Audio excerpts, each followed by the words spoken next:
ജർമ്മനിയിൽ ചരിത്ര നിമിഷം 350 വിദേശികൾ ഒരുമിച്ച് ജർമ്മൻ ഭാഷയിൽ ദൈവദശകം ആലപിച്ചു. യോഗ വിദ്യാ ആശ്രമത്തിലായിരുന്നു ചടങ്ങുകൾ. മനുഷ്യ സൗഹൃദത്തിന്റെയും ആത്മീയ ഐക്യത്തിന്റെയും പുതിയ അധ്യായം കുറിച്ചുകൊണ്ടാണ് ജർമ്മനിയിലെ യോഗവിദ്യാ ആശ്രമത്തിൽ അപൂർവവും ചരിത്രപരവുമായ ചടങ്ങ് അരങ്ങേറിയത്.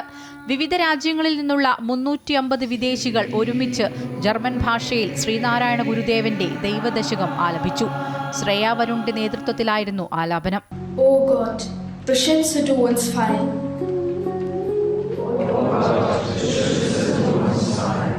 Bleib für immer bei uns sein. Durch das Meer des Lebens weit. Für uns sicher alle Zeit.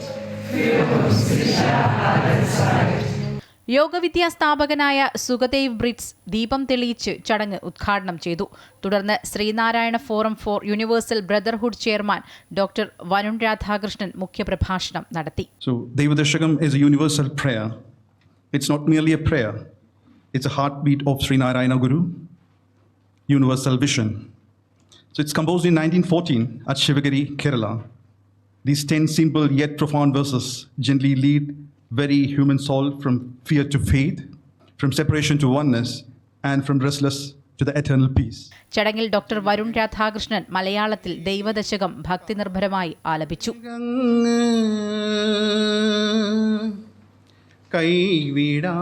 കൈവിടാതിങ്ങു ഞങ്ങളെ നാവികന്നി ശ്രീനാരായണ ഗുരുവിന്റെ ഒരു ജാതി ഒരു മതം ഒരു ദൈവം മനുഷ്യന് എന്ന സർവ്വലൗകിക സന്ദേശം യൂറോപ്പിന്റെ ഹൃദയഭൂമിയിൽ മുഴങ്ങിയപ്പോൾ ഗുരുദേവന്റെ ദർശനങ്ങൾ ലോകമെമ്പാടും വ്യാപിക്കുന്നതിന്റെ ചരിത്ര സാക്ഷ്യമായി മാറി. News desk, Amrita TV.